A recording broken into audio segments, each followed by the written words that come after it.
quero agradecer o convite que fizeram para estar aqui hoje. E acho que eu também quero agradecer a estes queridos que vieram lá de Guimarães. Eu começo a duvidar se é graças a Deus sobre eles para me ouvirem duas vezes ou se já sofrem de alguma surdez, então conseguem tolerar. Mas para mim é um ótimo poder estar aqui convosco e não estar sozinho, ter a presença deles. E não são apenas estes, faltam mais, mas têm sido irmãos bem carinhosos uns com os outros. Comigo também. E dou graças ao Senhor por isso.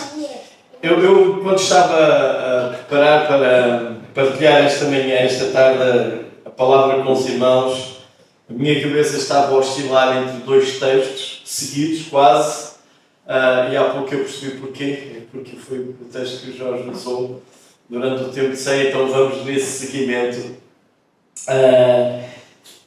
E o texto seria então em Atos capítulo 3, e há duas coisas interessantes que nós vemos aqui neste livro de Atos. Portanto, Lucas escreve, é o relato do nascimento, digamos que uma nova igreja.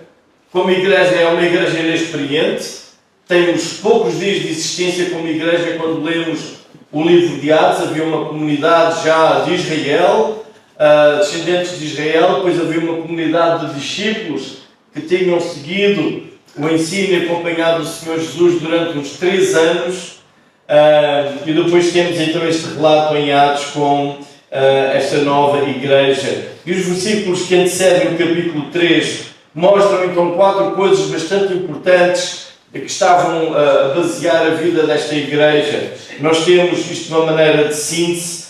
Nós temos então, eu estou a olhar para os versículos 42 até ao 47, e nós temos que eles baseavam-se no ensino dos apóstolos, que de facto vinha por um bom exame e uma boa análise do texto do Antigo Testamento. Portanto, aqui, quando lemos Atos, o Novo Testamento não existe, ele está a ser escrito, como o livro não existe.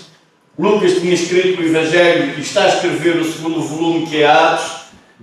Mais à frente, quando lemos as viagens de Paulo, notamos que ele escreve algumas das cartas da prisão. Então, autores como Mateus ou Marcos vão escrevendo também os seus evangelhos.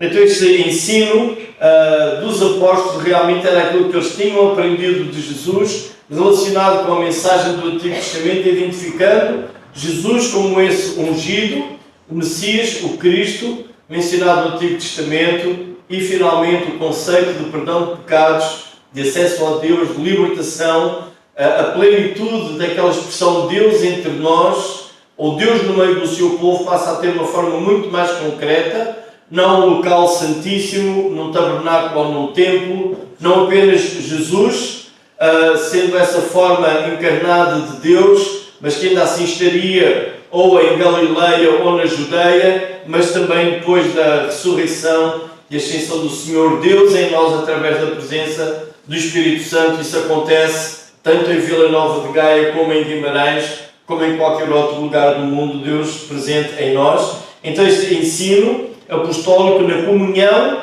era também um ponto forte desta igreja. A comunhão não é apenas o momento de partir o pão ou partilhar o cálice, mas também todo o ambiente de cuidado, de comunhão, de convívio que haveria na vida da igreja. É mencionado o partir do pão, sim, tendo em memória que tudo aquilo que acontece na vida da igreja por causa da morte de Jesus, isso implica também a sua ressurreição e também as orações. Então estas eram as bases, e nós vimos que o Espírito Santo é dado à igreja. No capítulo 2, Pedro faz um discurso brilhante, mais do que brilhante, cheio da presença do Espírito Santo, que resulta, como já ouvimos, em pessoas que conseguem identificar quem é Jesus e reconhecem então aquelas promessas do Antigo Testamento cumpridas em Cristo e rendem-se a Jesus, fazendo também Senhor das suas vidas. E chegamos ao capítulo 3, e eu queria que olhássemos para os primeiros 10 versículos, mas ainda assim, apesar de não lermos, eu queria que fossem dando depois, mais no fim, uma espreita dela, para os versículos 11 até ao 26, porque realmente vem no seguimento também deste relato que Lucas nos deixa nos primeiros 6 versículos. A pergunta que surge aqui, para mim e para nós, é o que é que nós temos para dar? Eu não sei quantas vezes nos passa na mente de ir à igreja ou ver uma reunião com a ideia de receber. Vamos receber, vamos ter um momento bom, vamos estar com os irmãos, vamos ouvir uma palavra, vamos cantar alguma música, um cântico que gostamos. Mas é também interessante a ideia de dar, e a vida cristã tem esta dinâmica, dar e receber. E por vezes nós acabamos por não ter muito que dar, mas aqui eu queria que pensássemos o que é que nós temos para dar, o que é que temos para dar. Paulo, num outro lugar, e lemos isso em Atos 20:35, ele diz assim: tenho-vos mostrado em tudo que, trabalhando assim, é mister socorrer os necessitados, recordar as próprias palavras do Senhor Jesus, mais bem-aventurado é dar que receber. Estas palavras de Jesus não temos nos Evangelhos, mas de alguma maneira esta mensagem de Jesus tinha chegado aos ouvidos de Paulo, que mais bem-aventurada coisa é dar para receber. Eu, quando estava no Instituto Bíblico em Lisboa a estudar há muitos anos, um dia fui convidado por um casal, eles eram professores, para almoçar com eles. E generosamente, depois do almoço, a esposa perguntou-me: então, Paulo, gostaria de ter um bolo de chocolate? E quando eu ia a dizer que sim, o marido interrompe e diz: não podes dar o que não tens. Eu disse para ela: eu sei, mas eu estou a perguntar se ele quer bolo de chocolate porque eu tenho um bolo de chocolate. E ele dizia: não podes dar o que não tens. E ficou ali uma pequena discussão. Eu tenho o bolo, eu vou dar o bolo, e ele dizia: não podes dar o que não tens. Finalmente ela vai ao armário provar que tinha razão, e a única coisa que ela tinha era o prato do bolo. Porque ele, durante a noite ou de manhã, sem ela saber, foi lá e comeu o que havia do bolo de chocolate. E de facto é uma verdade, nós não podemos dar o que não temos. Mas a pergunta é, o que é que nós temos para dar? Ou se essa ideia de darmos está na nossa mente, ou se apenas temos um olhar de receber. E isto, eu queria que nós pensássemos tanto num aspecto individual, eu, nascido de novo, filho de Deus, o que eu tenho para dar a alguém, ou também como igreja. Como igreja, o que nós temos para dar, e neste caso estou a pensar tanto os irmãos aqui em Gaia como nós em Guimarães. O que nós como igreja, ou como pessoas que têm o seu trabalho, o seu emprego, ou a sua reforma, seja qual for a nossa atividade, estudantes, o que é que nós temos para dar a alguém, e nesse sentido também com a vida de igreja. Então, o capítulo 3, os versículos, eu vou ler, diz assim: Pedro e João subiam ao templo para a oração da hora nona, portanto, Atos 3, versículo 1 e seguintes. E era levado um homem coxo de nascença, o qual punham diariamente à porta do templo chamado Formosa para pedir esmolas aos que entravam. Vendo ele a Pedro e João, que iam entrar no templo, implorava que lhe dessem uma esmola. Pedro, fitando juntamente com João, disse: olha para nós. E ele os olhava atentamente, esperando receber alguma coisa. Pedro, porém, lhe disse: não possuo prata nem ouro, mas o que tenho, isso te dou. Em nome de Jesus Cristo Nazareno, anda. E tomando pela mão direita, levantou imediatamente, os seus pés e tornozelos se afirmaram, de um salto se pôs em pé e passou a andar, e entrou com eles no templo, saltando e louvando a Deus.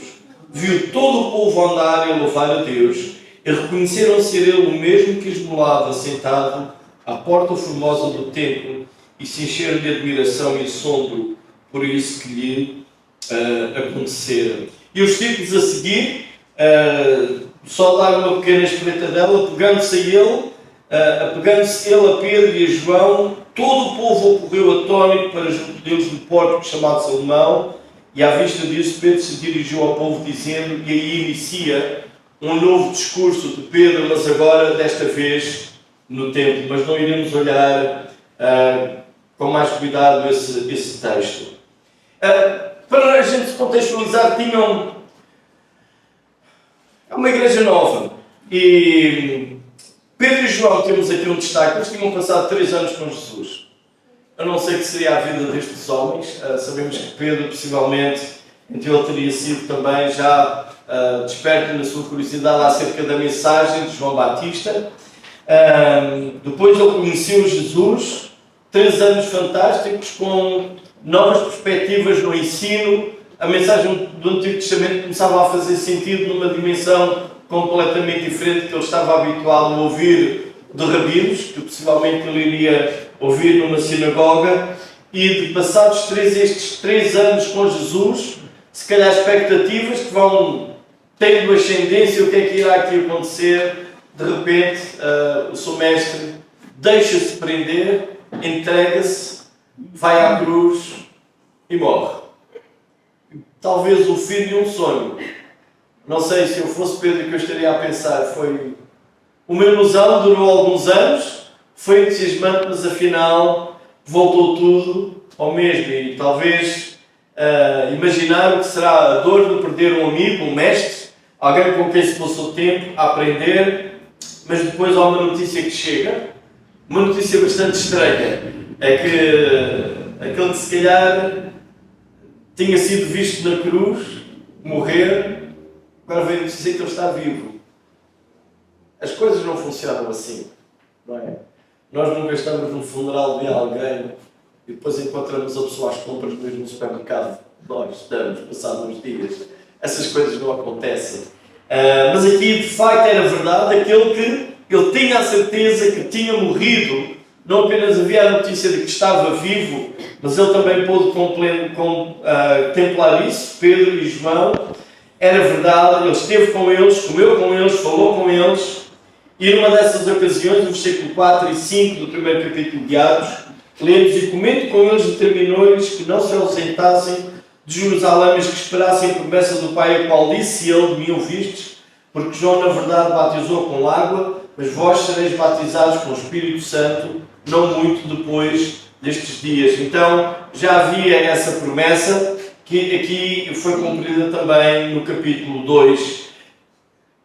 No capítulo 2, os primeiros 4 versículos, nós lemos que o Espírito Santo foi derramado sobre aquela igreja no dia de Pentecostes. Então, com ousadia, esta mensagem do Evangelho foi proclamada a todos os que estavam ali de várias línguas, nações, e esta mensagem poderosa foi comunicada e muitos se arrependeram e foram transformados pela presença de Deus nas suas vidas. Lemos o versículo 43, em cada alma, Atos 2:43, em cada alma havia temor, muitos prodígios e sinais eram feitos por intermédio dos apóstolos, e a seguir temos um destes casos em que realmente houve algo tremendo que aconteceu com este homem, com este coxo, que foi assim curado. Então estes primeiros versículos, eu não sei se notam, mas há uma repetição naquilo que se vê, naquilo que se olha. Por exemplo, temos aquela em breve introdução, e no versículo 3 lemos: vendo ele a Pedro, depois diz que Pedro, fitando, disse: olha para nós, e ele olhava. Há uma certa ênfase aqui numa troca de olhares. O homem olha para Pedro e João olham para o homem, pedem para ele olhar para ele, há uma insistência. E esta insistência é bastante interessante, porque todos os dias nós sofremos desta insistência de olharmos para pessoas e de pessoas olharem para nós. Diariamente. Se notarem, estamos constantemente a olhar uns para os outros. Pessoas com quem nós nos cruzamos. Pessoas quando estamos a fazer o pagamento, quando estamos a pedir um café em algum lugar, sempre há pessoas que nós estamos a olhar. E é interessante aqui esta troca de olhares e aquilo que cada olhar está a transmitir. Por exemplo, quando nós olhamos, quando nós vemos aqui a questão do coxo, o versículo 4 e o versículo 5, então nós vemos que Pedro disse a ele: olha para nós, e ele olhava atentamente esperando receber alguma coisa. Aquilo que o coxo via quando ele olhava para pessoas, qual era a perspectiva que ele tinha quando olhava para as pessoas entrarem e sair do templo? Havia alguma movimentação. Lemos no início que era a hora para a oração, a hora nona, Então o homem estava lá e cada pessoa que ele via seria um potencial ofertante. Cada pessoa que entrava ou saía do templo seria um potencial alguém para lhe dar uma pequena esmola, uma pequena moeda, alguma coisa. Possivelmente essa seria a perspectiva deste coxo. Mas é interessante quando Pedro e João olham para ele, eles conseguem ver mais do que um mendigo. Eles conseguem ver mais do que uma pessoa sentada rotineiramente à porta do templo. Eles conseguem ver alguém que carece de Deus. O coxo não estava a ver isso nas outras pessoas, nem nele próprio. Mas Pedro e João viram isso, e Pedro encoraja e estimula a ele olhar para eles de uma forma diferente.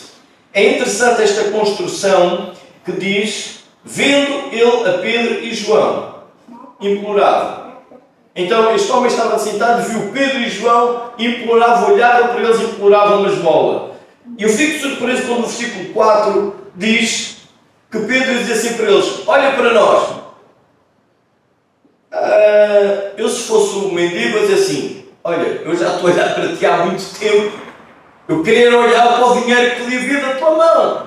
Quase que dá vontade de dizer, a olhar estou eu e não vejo nada. Mas é interessante esta insistência que o Pedro e João fazem e dizem, olha para nós. Sabem, é olhar para que este homem veja algo mais do que Pedro e João entrarem no templo para dar a esmola.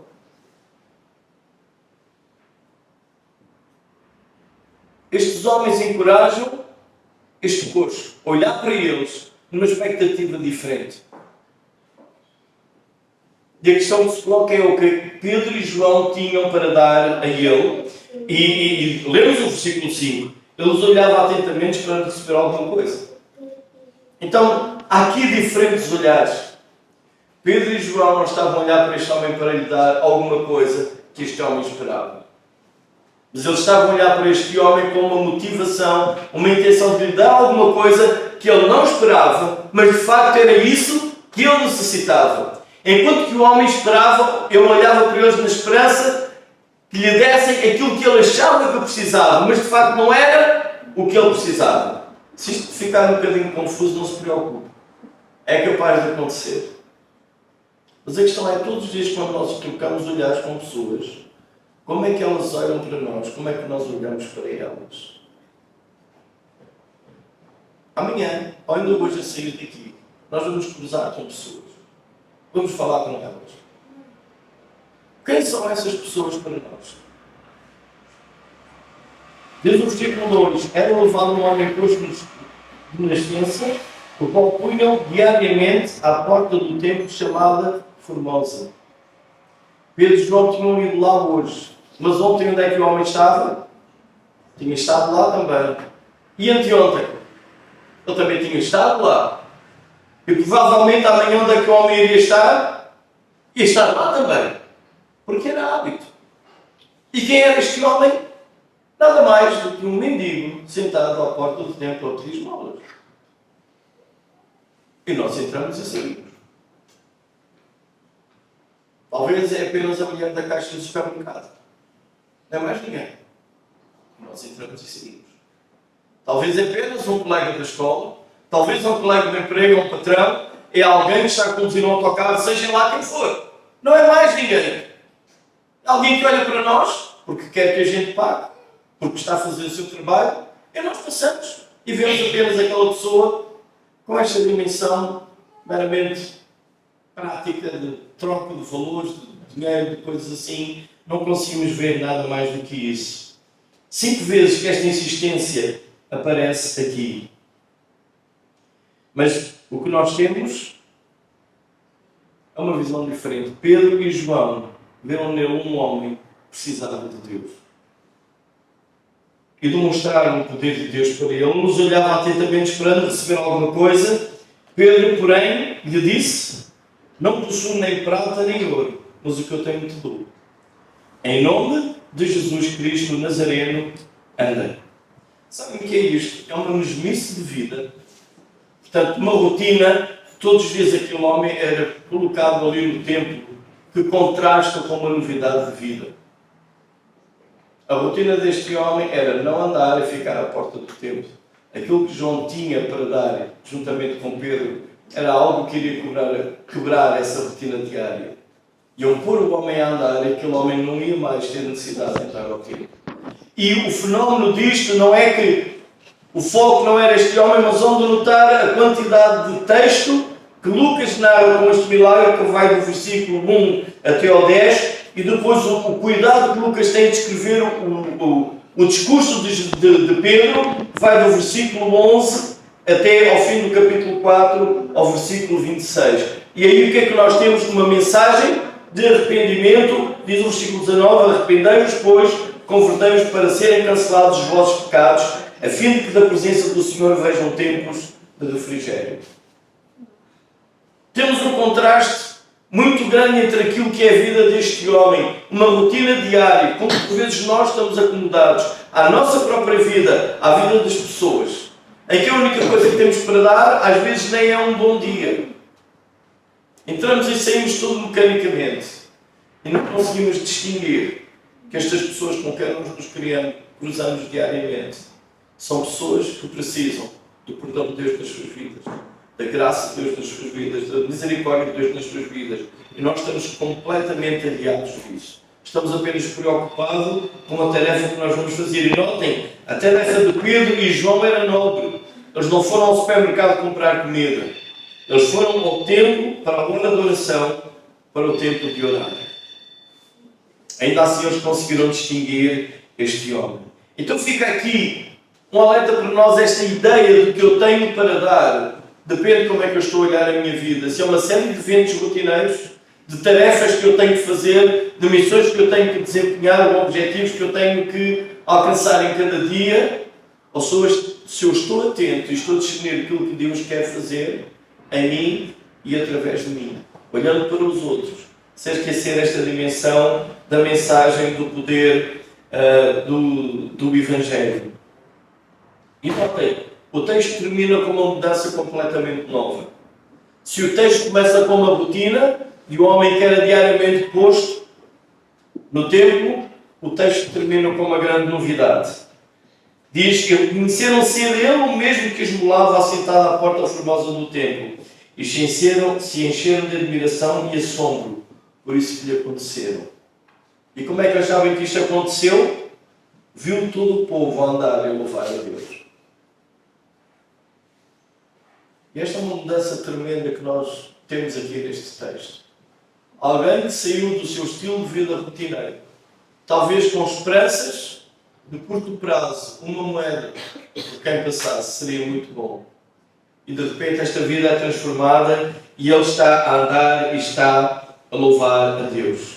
Mas como discípulos de Jesus, quando nós nos cruzamos com os nossos pais diariamente, seja família, seja pessoas com quem nos cruzamos diariamente, como é que nós temos esta presença do Espírito Santo na nossa vida? Notem que este texto vem na sequência do capítulo 2. O Espírito do Senhor, o Espírito de Deus, o Espírito Santo tinha sido dado à Igreja. E o que eles fazem não é por causa da sua boa intenção, mas é algo gerado por Deus. Será que nós estamos tão engajados assim nas nossas vidas de rotinas, nos nossos objetivos? Temos uma expectativa de que Deus pode fazer alguma coisa através de nós? Ou apenas a nossa vida também é uma rotina diária? Que as expectativas da presença de Deus na nossa vida desapareceram. A única coisa que nós contamos é um dia atrás do outro. O Espírito Santo habita em mim, o Espírito Santo habita em vocês. Eu oro para que sim. O Espírito Santo habita em mim e habita em vocês. Eu creio que Ele habita em mim. E se Ele habita em mim, se o Espírito Santo habita em nós, qual é a diferença que Ele faz na nossa vida? Qual é a diferença que Ele faz quando transpomos uma porta, até com aspecto religioso, para ir orar e vermos alguém carenciado a mendigar? Qual é a diferença que o Espírito de Deus faz na nossa vida quando nós passamos por alguém que é nosso colega de trabalho, de escola, que é nosso vizinho? Ou será que o nosso cruzamento com essa pessoa, com o Espírito Santo ou sem Espírito Santo, é precisamente igual? Bom dia, como é que está? Muito obrigado. E seguimos a nossa vida com os nossos próprios interesses. Como igreja, como é que nós temos olhado para a sociedade onde vivemos? Mas, noutro lugar, Paulo escreve à igreja dos Coríntios, em Coríntio, e fala acerca de dons espirituais. A graça de Deus que é dada a cada um de nós através da presença do Espírito Santo. A maneira como Deus quer trabalhar através de nós para a bênção da própria igreja, para a bênção de outros. E é interessante como Paulo inicia aquele texto acerca dos dons espirituais. Eu não quero, irmãos, que sejam ignorantes. Mas eu creio que isso é daqueles casos que têm assolado muitas igrejas, ignorância acerca disso. Para nós, por vezes, ser cristão é ter uma rotina, se houver, graças a Deus, ler a Bíblia diariamente e orar, e ir à igreja 1 ou 2 vezes por semana. Mas o Espírito de Deus habita em nós diariamente. Como é que nós temos usado a graça de Deus em nós, a presença de Deus, através destes dons espirituais, em especial na comunicação do Evangelho? Existe esta novidade da presença do Espírito de Deus na nossa vida. Há pouco foi colocada aquela questão se 2 pessoas que estão zangadas podem partilhar o tempo de ceia. Uma perspectiva interessante que nós temos, não é? Podemos estar reunidos, fazer parte da mesma igreja e não gostarmos uns dos outros. E estarmos dispostos a proclamar que em Cristo há amor e há perdão. Essa é a mensagem do Evangelho, não é? A mensagem do Evangelho não é dizer que Deus nos ama e que nos perdoa. Como é que conseguimos conceber na nossa mente não amar alguém e não querer perdoar alguém? É a direção oposta à mensagem do Evangelho. Então, por um lado, comunicamos a verdade. Por outro lado, vivemos o oposto a essa verdade. Isto não encaixa. Pura e simplesmente não encaixa. Por mais que a gente seja religioso e se esforce, mas isto não é o cristianismo que vem das páginas da Bíblia.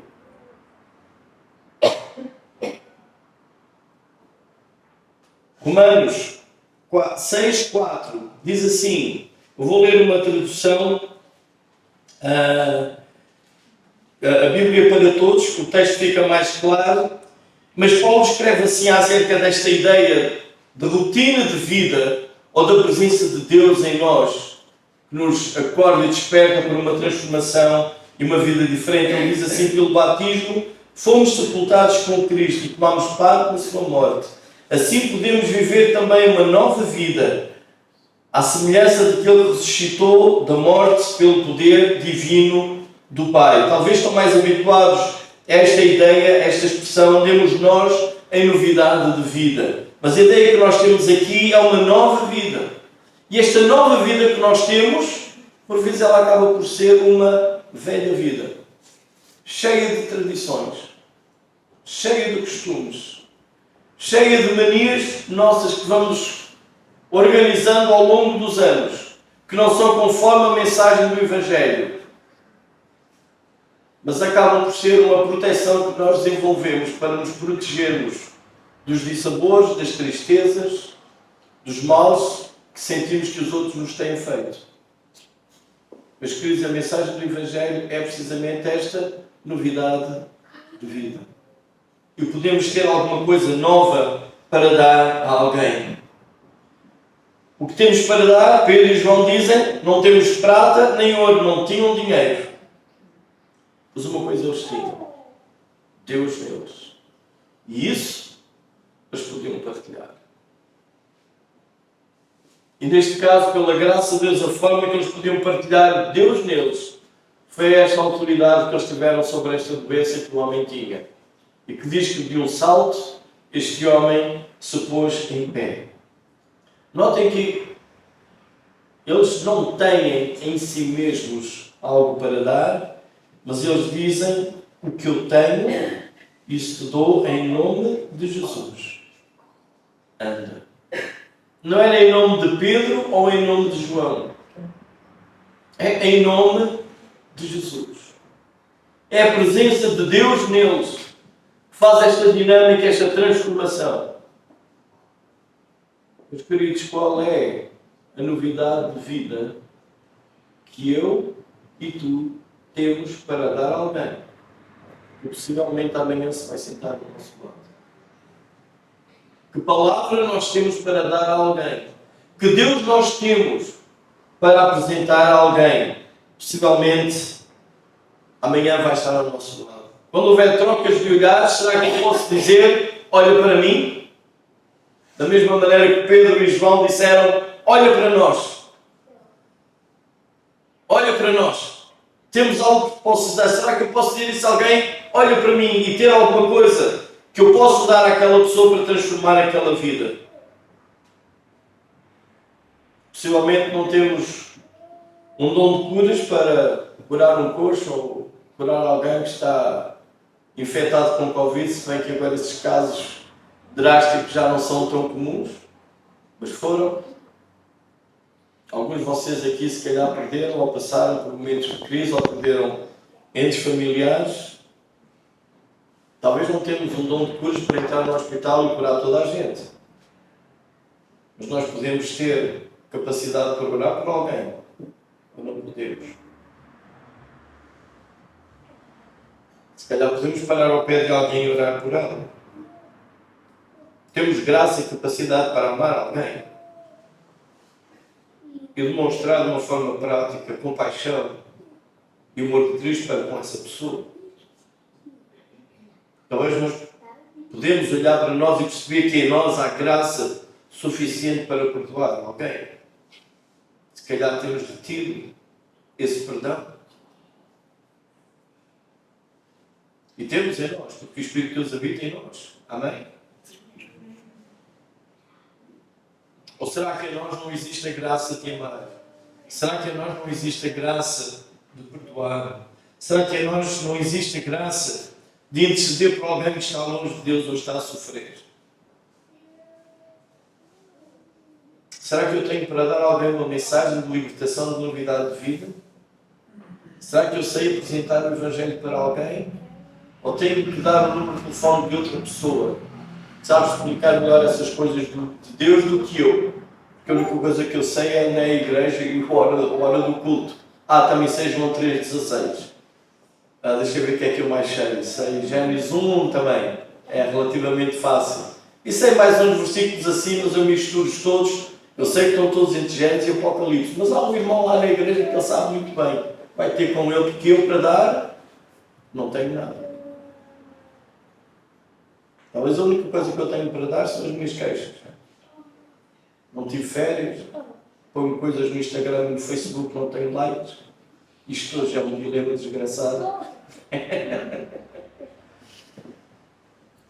Queixamos, temos uma série de coisas. Os queridos, damos graças por aquilo que temos. E quando os nossos olhares se cruzarem dentro, fora das paredes de uma igreja, nós não vamos pensar o que é que eu vou receber. Sim, podemos receber, e é bom recebermos. Mas mais bem-aventurada coisa é dar do que receber. E por vezes estamos secos. Ou pior que secos, estamos amargos e secos. Fico triste quando vejo pessoas que a única coisa que têm para dar é azedume. É queixa. Mas sei que outros, conheço casos concretos que têm dores diariamente. Eu nunca ouço queixar de dores, até parece que não têm. Porque têm graça e o poder de Deus. Como é que este texto termina? De novo temos os olhares. Vamos ao versículo 9. Viu todo o povo andar e louvar a Deus.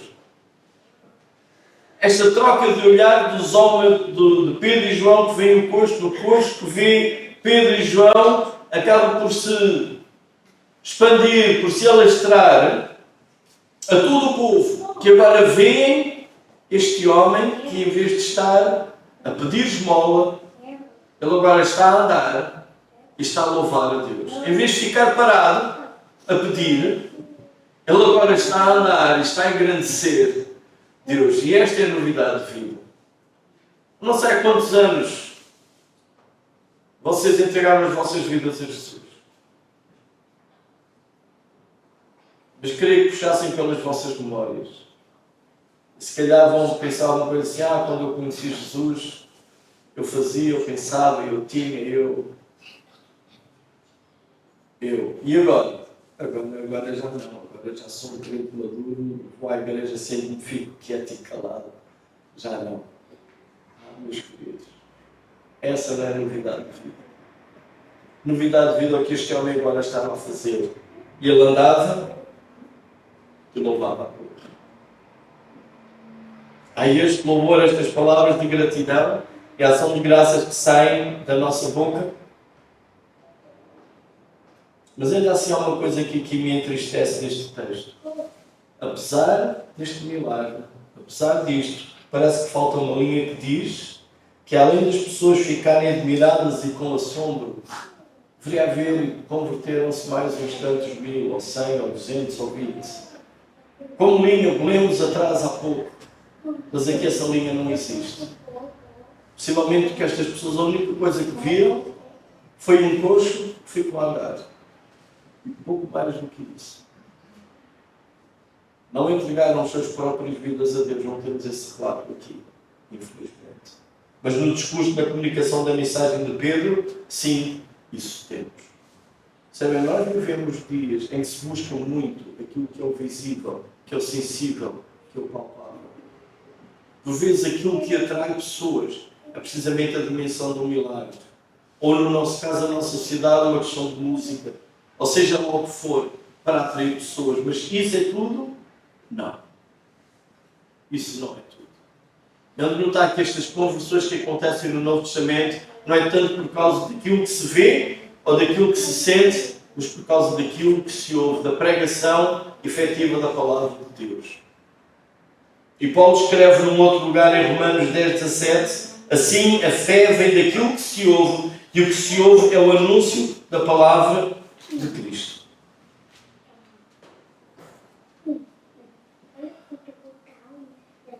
Queria que conseguissem reciclar na vossa mente, pensar na vossa mente. Se alguém vos perguntasse acerca de Deus, acerca da eternidade, acerca do perdão, o que é que nós teríamos para dar? Cada um de vocês, será que conseguiu fazer uma boa exposição do que é a mensagem do Evangelho? De quem é Deus? Qual é a mensagem da Bíblia? Porquê é que Jesus morreu? Se dor ou sofrimento, como é que isso pode ser tratado? Será que eu sei como pegar nas Escrituras e apresentar isso a alguém? Alguém que se calhar é mais idoso e viveu numa outra geração, alguém que é mais jovem e vive numa área de tecnologia com outras ideias, será que eu tenho capacidade para expor o que é a mensagem do Evangelho? Se alguém me perguntar acerca da minha fé, será que eu consigo explicar isso? Eu tenho algo para dar?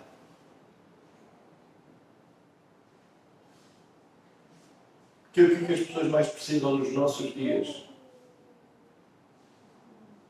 são pessoas transformadas por Cristo Jesus. Eles podem indicar o caminho da salvação. Não é vendedores do Evangelho. Não é propaganda religiosa. São vidas transformadas.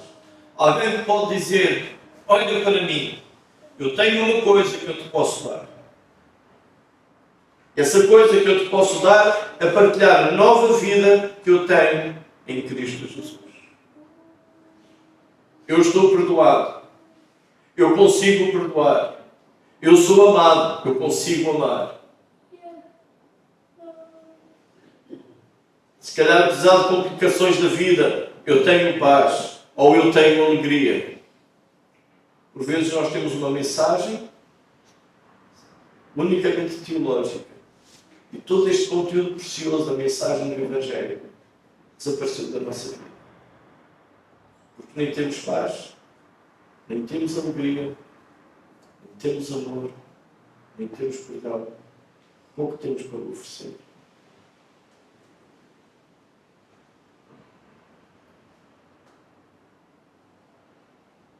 Este homem saiu dali a andar e a louvar a Deus.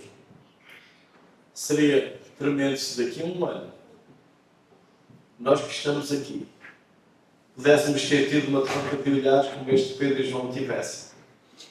E alguém fosse transformado. Porque nós tivemos algo para dar a uma pessoa. Não estou a falar em muitas pessoas durante o ano. Estou a falar uma.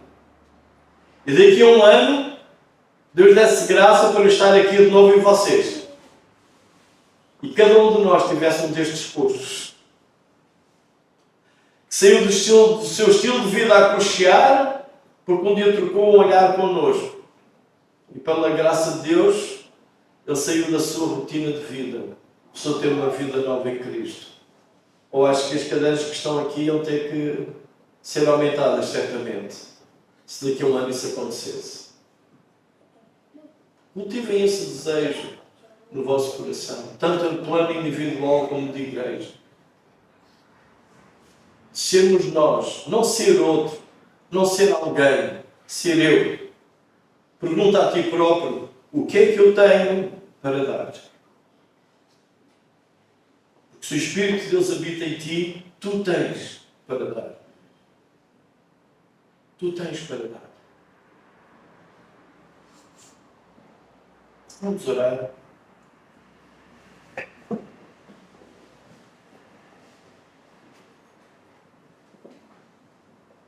Enquanto oramos, eu queria que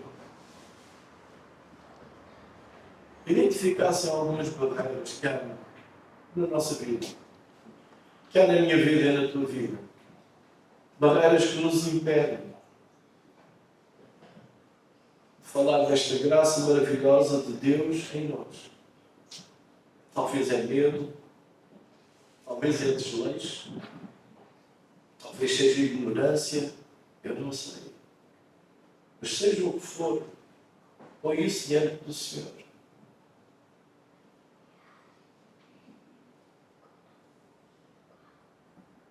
Que o Senhor nos deu ousadia para vivermos em novidade de vida e partilharmos esta nova vida que Ele também nos tem dado. Senhor, eu agradeço pela Tua palavra, pelo Teu poder, pelo Teu amor por nós. Senhor, dou graças pela vida de cada um de nós. Certamente temos as nossas dificuldades de vida, temos os nossos problemas, os nossos dilemas. Senhor, mas também temos a Tua bendita presença em nós. Tu és um Deus de paz, Tu és um Deus de amor, de graça, de perdão, de alegria. Pai querido, e que nós possamos desfrutar esta Tua presença na nossa vida. Que ela seja maior, Senhor, do que as dificuldades que encontramos. Para que quando, Senhor, encontramos alguém que olha para nós possamos ter alguma coisa para dar. Que seja mais do que um sorriso, do que um cumprimento educado e rotineiro. Senhor, mas cada um de nós possa ter para dar esta nova vida que temos em Ti. Senhor, que o Teu Santo Espírito nos encha, que Ele nos capacite, Senhor, que Ele nos transforme, para olharmos para as outras pessoas com quem nos cruzamos diariamente e vemos apenas pessoas que estão a viver a sua rotina de vida, que se calhar nós também estamos a viver. E possamos perceber que são pessoas criadas por Ti, à Tua imagem e semelhança, que, tal como nós, foram afetadas pelo pecado, mas pela Tua graça, há salvação para elas em Cristo Jesus. Que esta nova vida, Senhor, nos encha, nos domine, Senhor, e possamos nós também comunicá-la com outros, com olhares, com palavras, com ações, no poder do Teu Santo Espírito, que é a nossa vida. Tu abençoas esta igreja, Senhor. Tu abençoas estes queridos irmãos e irmãs. Tu abençoas, Senhor, as Tuas casas. Que abençoas, Senhor, cada um de nós. Que a Tua glória, Senhor, seja manifesta na nossa vida. E tal como lemos aqui, que aqueles que têm contacto connosco, Senhor, andem de uma forma diferente na sua vida e louvem a Ti. Em nome de Jesus. Amém.